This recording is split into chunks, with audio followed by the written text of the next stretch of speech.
신종호의 마켓뷰입니다. 코스피가 2300이 깨졌습니다. 그야말로 검은 목요일이었는데요. 오늘도 조금 불안합니다. 간밤에 뉴욕 증시 중심으로 또 1.7%가량 급락을 했기 때문에 투심이 굉장히 얼어붙어 있는 상황입니다. 이런 상황에서 시장 전략 챙겨보도록 하겠습니다. 허성민 유진투자증권 퀀트연구원 나와 있습니다. 안녕하세요. 안녕하세요. 시장이 정말 가파르게 하락을 하고 있습니다. 2300 또 불안해진 상황이고 2300이 이미 깨졌죠. 그래서 시장을 좀 챙겨봐야 될 텐데 오늘의 주제부터 보면서 하나하나 살펴보도록 하겠습니다. 매크로 불안에 이미 무너져 있습니다. 근데 더 무너지지 않을까라는 불안감이 있는 상황에서 우리가 좀 챙겨봐야 될 거는 여러 가지 변수들이 있지만 그야말로 또 다음 주에 FOMC가 있다 보니까 금리의 방향성, 이에 따르는 시장의 변동성 이런 부분들을 챙겨봐야 되는데 국채금리 5%, 이 10년물 기준으로, 그러니까 2년물 단기물은 이미 5% 넘은 지 오래됐고 10년물 기준으로도 5%가 고착화되는 거 아니냐 이런 얘기들이 있습니다. 다분히 금리에 따르는 변동성이 더 커질 수밖에 없다라는 건데 어떻게 보세요? 일단 저는 가능성은 좀 낮지 않을까라고. 가능성 좀 낮다. 네네.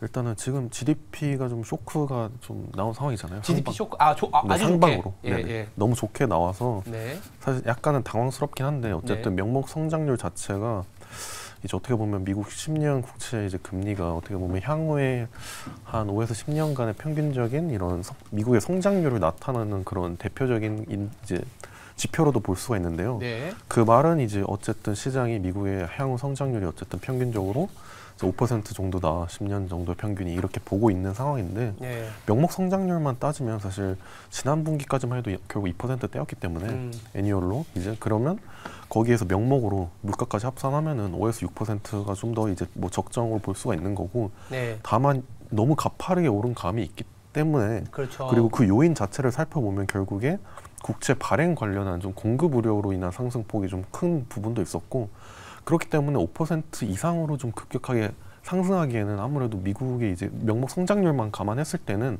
좀 한계가 있지 않을까라는 생각이 있습니다. 예. 그래서 단기적으로는 그래도 좀 확인이 필요한 건 결국 이제 11월 당연히 FOMC고, 그렇죠. 그리고 이제 미국의 4분기 자금 계획이랑 국채 발행 계획을 좀 확인할 필요가 있습니다. 아까 말씀드린 것처럼 결국에 8월 이후 이어진 미국 장기금리 상승은 대부분이 지금 우려가 많이 되는 게 재정 적자나 이제 공급 우려랑 좀 연관된 부분이 있는 거고, 그리고 최근에는 이제 전쟁으로 인한 좀 요인 그런 전비 지원 관련 우려가 좀 커졌기 때문에 이런 부분이 만약에 11월 계획에서 좀 해소가 될 수 있다면은 확실히 변동성은 좀 차츰 줄어들 수는 있을 것 같습니다. 네. 다만 아무래도 higher for longer 기조가 연준이 뭐 좀 지속이 되는 이상은 아무래도 뭐 급격하게 금리 변동성이 완화될 것 같지는 않고 또 미국 경기가 워낙 완강하게 버텨주고 있기 때문에 사실 오늘 금리가 하락한 것 자체도 저는 살짝 의문이 들었습니다. 이걸 어떻게 해석을 해야 될지.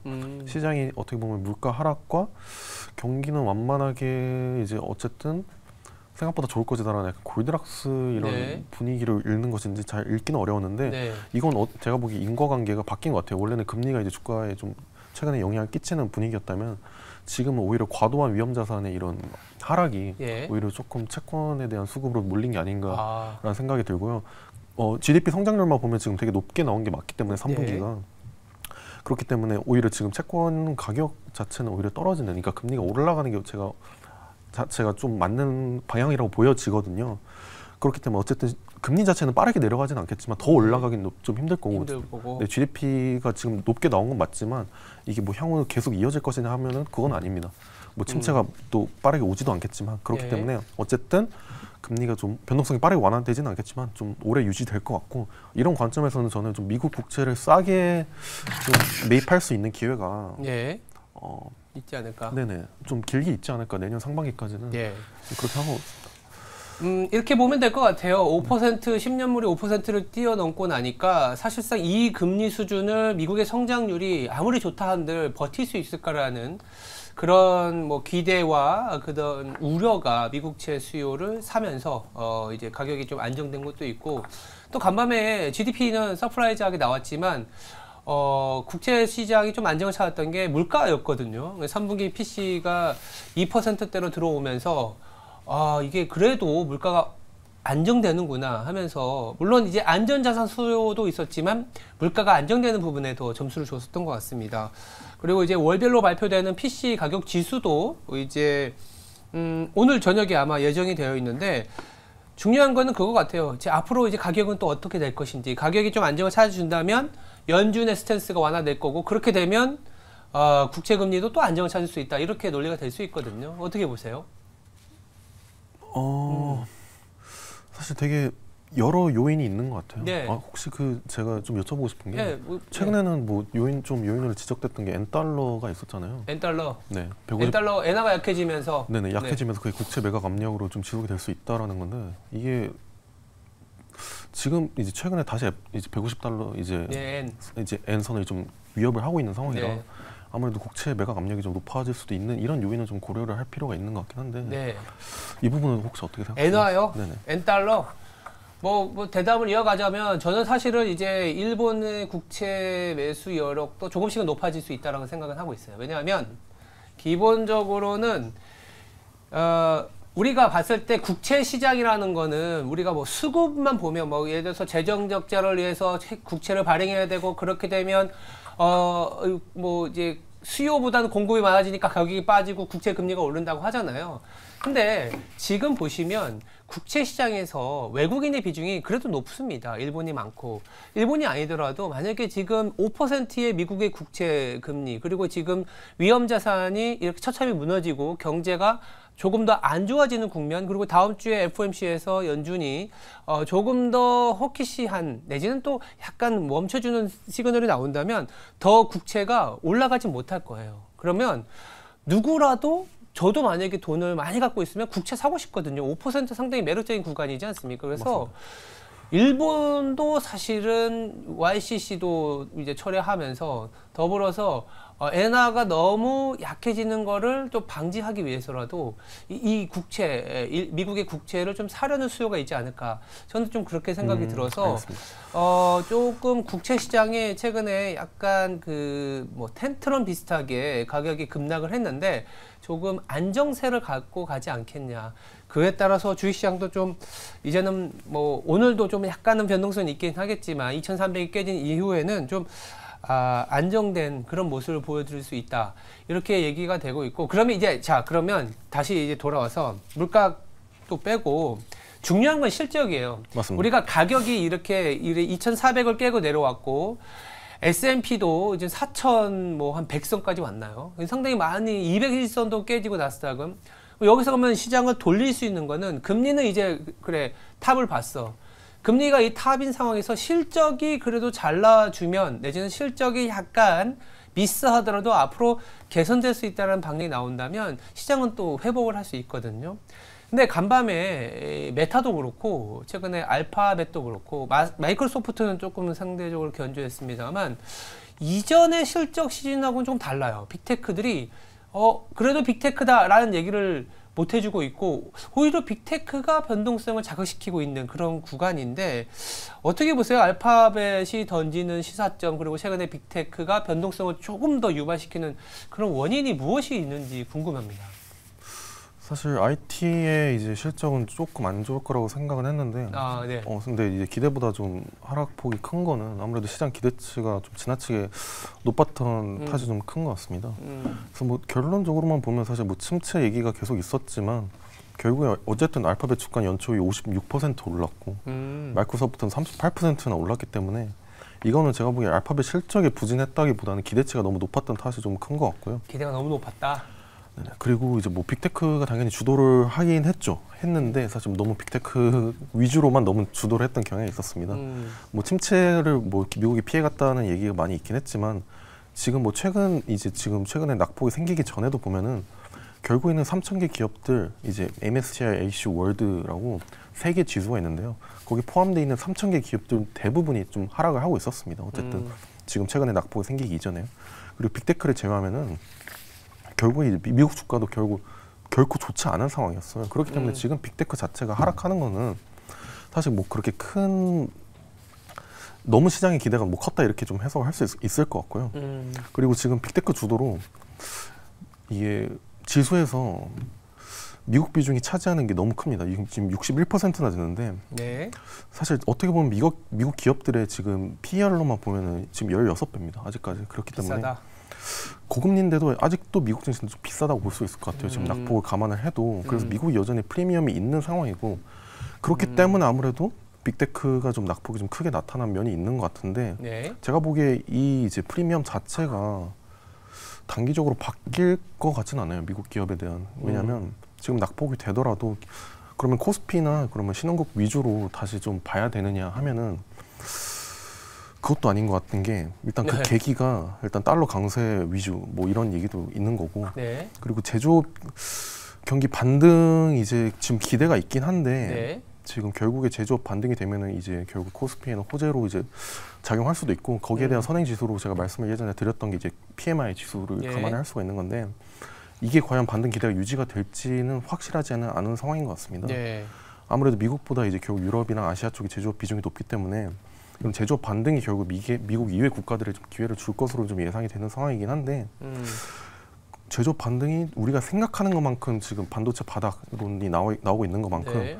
그만큼 제조업 반등이 이루어질지는 좀 확실하지는 않은 상황인 것 같습니다. 네. 반등의 폭이 조금은 약하다. 네. 네네. 그리고 말씀 주신 거 보면은 미국 증시가 물론 실적 발표 이후에 변동성이 나오긴 했지만 실적 자체보다는 그 기대치가 너무 높았고 네네. 미국이 여전히 다른 나라들에 비해서 상당히 비싼 그 프리미엄이 조금은 부담인 상황이다. 이렇게 이제 얘기를 주셨어요. 부담인 상황인데 네. 그래도 이제 미국은 아무래도 프리미엄이 있으니까 지금 상황에서는 아무래도 계속 미국이 좀 유지를 하지 않을까. 아, 그래요? 그러면 네. 근데도 지금 최근에 어떻게 보냐면 우리나라는 미국보다 먼저 조정을 보였긴 했지만 미국이 만약 조정을 보인다면 우리나라도 못 올라간다 이런 얘기들이 많습니다. 맞습니다. 거기다가 미국 시장 자체가 프리미엄 그리고 밸류에이션이 비싸다라는 인식이 있다 보니까 미국 시장도 좀 소위 말하는 잘해야 박스피 아니면 조금 더 조정을 받지 않겠냐라는 얘기들이 있어요. 그럼 그거에 대한 시각에 대한 의견도 좀 궁금하고 그러면 이런 상황을 좀 바꿀 수 있는 박스피가 아니라 이제 좀 바닥을 잡고 올라갈 수 있는 상황이야. 이런 또 조건은 무엇이 될 수 있을지 그것도 좀 사실은 궁금하거든요. 사실 아까 말씀드린 것처럼 제조업 반등이 얼마나 이루어지는지가 이제 좀 제조업 관건이 될 것 반등은 같은데. 사실은 바닥권이긴 하지만 말씀하신 것처럼 반등의 폭이 조금 약하거나 다시 또 하락할 수도 있는 리스크가 있다. 이렇게도 좀 보고는 있는 상황이거든요. 그 단기적으로 일단 뭐 테크니컬하게만 보면은 750 코스닥 같은 경우는 네. 750선을 많이 얘기를 하셨는데 깨졌죠. 네, 그게 깨졌고 그러면 오히려 이제 지금 기술적 반등 자체는 나올 수 있는 상황인데 그러면 이제 뭐 예를 들어 그 코스피 같은 경우는 뭐 실적이 좀 받쳐줄 수 있느냐를 좀 봐야 될 것 같은데 네. 그럼 밸류에이션을 좀 따져보겠습니다. 지금 2024년의 실적 개선 가능성만 감안하면은 제가 보기 코스피 2350선 밑은 좀 저평가된 국면일 수는 있습니다. 왜냐하면 현재 컨센서스로는 올해 코스피 영업이익이 170조 원이고 내년도가 264조 원인데 이게 거의 지금보다 플러스 90조 원이라는 말이거든요. 올해보다 50%나 증리한다. 네네. 그래서 제가 말씀을 드린 게 지금 제조업 반등에 대한 기대가 되게 높은데 이 기대치가 너무 높은 게 아니냐라는 저는 우려를 하고 있는 거고. 그렇죠. 근데 결국 이제 내년 반도체 영업이익은 그럼 45조 원인데요. 반도체를 따져보면 네. 이게 내년 이익 성장 제가 아까 90조 원이 증가한다고 이제 말씀드렸는데 네. 그럼 그런 이익 성장의 절반을 차지하는데 반도체 유틸리티를 제외하면은 내년 코스피 영업이익이 올해보다 한 19% 정도 늘어날 것으로 좀 볼 수가 있습니다. 반도체 빅사이클이 올 때마다 코스피 영업이익이 한 40에서 50% 이상 좀 늘어나는 경우가 있었습니다. 2004년이나 2009년, 뭐 2021년 이런 경우가 있었는데 근데 만약에 이제 내년 경제 성장률이 1% 후반대나 뭐 2% 초반대에 좀 그치게 되고 그리고 요인이 좀 중국 경기가 있는 거죠. 중국 경기가 이렇게 완화를 좀 정부가 이제 완화적으로 이제 접근을 하더라도 크게 이제 개선이 되지 않는다면 내년 코스피 영업이익 260조 원 전망이 너무 장밋빛 전망일 가능성이 좀 있다라는 겁니다.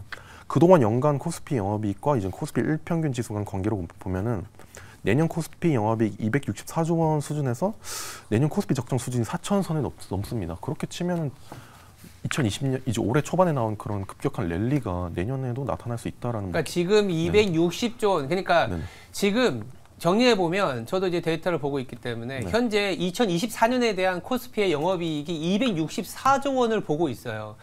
264조 원이 정말 나와준다면 정말 고맙겠는데 264조 원이 나오면 내년에 4천까지 갈 수 있는데 근데 이제 시장에서는 그걸 받아들이지 못하는 거죠. 맞습니다. 여러 가지 이유가 있을 거지 않습니까? 그중에 늘어나는 부분들이 대부분이 50%가 반도체인데 반도체 바닥콜은 오케이. 근데 이제 순증하는 부분들이 정말 일어날 수 있을까에 대한 의구심. 그 부분을 지적하시는 거잖아요. 맞습니다. 뭐 밸류에이션으로만 따져 보면은 그래서 제가 보기에 이제 물가를 좀 말씀을 드리고 싶은 게 물가가 뭐 제가 보는 저는 이제 6개월 정도로 추세를 예측을 미리 해놓는데 네. 지금 되게 요즘은 이제 장이 결국 어렵기 때문에 한 달에 스티키한 걸 많이 보는데 네. 이 왔다 갔다 하더라도 추세적으로는 제가 보기에는 6개월 단으로는 계속 이제 하락을 할 것으로 보이고 있고 그렇게 되면 이제 금리도 어느 정도 제가 보기에는 안정이 된다. 예, 안정이 될 것 같고요. 네. 그런 걸 감안해서 밸류에이션도 좀 받쳐주고 네. 그리고 현실적으로 가정을 해보겠습니다. 내년도 뭐 실적 증가율을 진짜 40에서 50%대로 이제 급격하게 잡고 그렇게는 하진 않고 예, 현실적인 접근. 네, 보수적으로 뭐 15% 정도 15% 늘어나는 걸로. 네네, 그렇게 보면은 적정 코스피가 2,600포인트대로 해서 뭐 좀 밸류에이션 넓게 봐도 2,600이게 되면 현재 수준에서 그래도 한 10에서 15%는 되는 거네요. 맞아요. 지금 레벨에서 뭐 높게 보면 3,000포인트까지 볼 수가 있는 건데 네. 이런 상황이면은 뭐 지금 올해 실적 기준으로 보면 한 2,100까지가 이제 하단으로 볼 수가 있는 2,100 거고. 하단. 네네. 근데 결국에 그렇게 보면은 사실 지금 어떻게 보면 긍정적으로도 해석할 수 있는 상황인 거죠. 바텀 피싱 기회가 올 수도 있는 상황인데 네. 문제는 이제 사실 침체가 과거 국면도 그랬지만 예. 침체가 오는 국면이 예측이 안 됐잖아요. 뭐 이게 그렇죠. 언제나 하나가 부러지는 국면에서 발생을 했는데 네. 제가 그나마 안심이 되는 건 침체가 오지 않을 것 같은 점은 네. 제가 항상 말씀드린 게 이제 소비 심리가 가장 중요한데 소비가 얼마나 강하게 나타나냐가 단기적으로는 예. 침체를 판단하는 가장 좋은 지표로 볼 수가 있는데 네. 지금 소비 자체가 너무 좋게 나타났기 때문에 어쨌든 이번 GDP를 견인한 요소로서 네. 소비를 꼽는다면 단기적으로 침체가 좀 강하게 올 것 같지는 않습니다. 그런 점 알겠습니다. 감안을 하고 내년도도 심각한 침체가 오지 않는다면은 내년 실적 기준으로는 곧 저평가 영역에 진입을 하게 될 것이고 그럼 기술적인 아까 말씀드린 그런 2,300선 감안하고 바닥을 뭐 지금 네. 하단을 2,300포인트로 잡는 다음에 내년 실적 기준으로 네. 그러면 어느 정도 저평가 영역대에 이제 코스피가 진입했다고 볼 수 있을 것 같고 네. 그러면 단기적인 반등을 노릴 수 있을 것 같은데 네. 이게 뭐 박스권을 뭐 탈출할 수 있을 것이냐 그건 아닌 것 같고요. 아직 모르겠고. 어쨌든 단기적으로는 바텀 피싱 기회가 오고는 있다 이렇게 말씀을 드릴 수 있을 것 같습니다. 네, 뭐 저도 비슷한 시각에서 말씀을 드려보면 지금 현재 코스피가 한 1,800조 정도의 시가총액을 형성하고 있는데 상반기까지 벌어들인 자본 총계가 한 2,100조더라고요. 그렇게 하면은 PBR이라고 하는 게 한 0.85배 정도 돼요. 0.83배. 그러면 금융위기 때 레벨이 0.8배이기 때문에 여기서 5%만 빠져도 한 3% 정도 남아있는 것 같은데 여기서 오늘 만약에 빠지면 금융위기 레벨까지 가격이 하락합니다. 그러면 사야죠. 예, 지금 가격은 사실은 악재 더 갖고 와봐 라는 이 가격이 됐어요. 악재 하나 더 틀어봐. 사야 돼. 이런 식이기 때문에 저는 물론 업종은 좀 다를 수는 있습니다만 지금 가격에서는 패닉 셀링은 아니다라는 얘기도 조금은 드려보도록 하겠습니다. 알겠습니다. 지금까지 허성민 유진투자증권 퀀트 연구원이었습니다. 감사합니다. 감사합니다.